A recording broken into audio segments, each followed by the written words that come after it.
The WNBA playoffs just concluded in historic fashion, with the New York Liberty capturing the championship in an exhilarating 5-game series. This year's finals were among the most thrilling basketball events, showcasing elite play and strategy.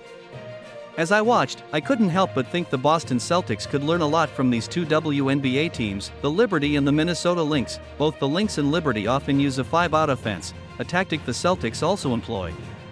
However, the WNBA teams approach it with a greater focus on ball movement and off-ball action, which sets them apart.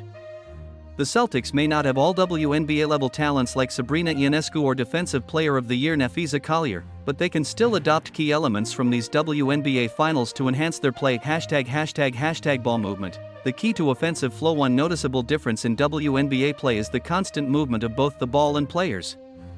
WNBA players pass, cut, and use off-ball screens to generate chaos, keeping defenders on their toes.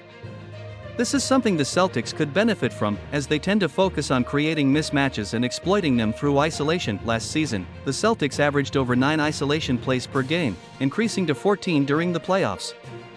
While this approach was effective, it led to stagnation at times. By incorporating more ball movement like the Lynx and Liberty, the Celtics could unlock an even more potent offense. In the WNBA Finals, the Lynx and Liberty assisted on 75% of their field goals, compared to the Celtics' 61%. This demonstrates how much more effective a team can be when everyone is involved in the action. ### off-ball cutting. Unlocking new dimensions. One specific tactic the Celtics should adopt is more off-ball cutting. The team ranked 26th in the NBA for off-ball cuts, averaging just over 6 per game. Given their roster, they have all the tools to improve this aspect. With their excellent spacing, fast guards, and athletic wings, the Celtics can easily create open lanes for cutters to attack the basket. Additionally, their big men like Kristaps Porzingis can stretch the floor and facilitate from multiple positions, making cuts even more dangerous. ### enhancing post-up actions with movement. Another area for improvement is the Celtics' movement around post-ups. Last season, while head coach Joe Mazzulla capitalized on the team's post-up strength, the offense tended to stagnate once a player, such as Porzingis or Jason Tatum, gained position.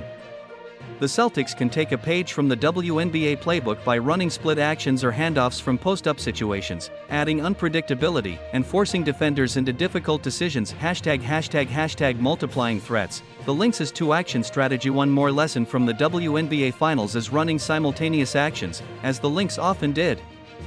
For example, they executed an empty side pick and roll on one side while running a stagger screen on the other. This creates defensive confusion, making it harder for opponents to help effectively.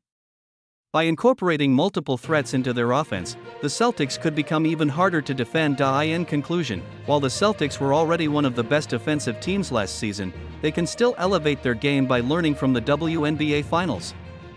By embracing more ball and player movement, incorporating off-ball cuts, and using multi-action plays, the Celtics could take their offense to a historic level, just like the Liberty and Lynx did this season.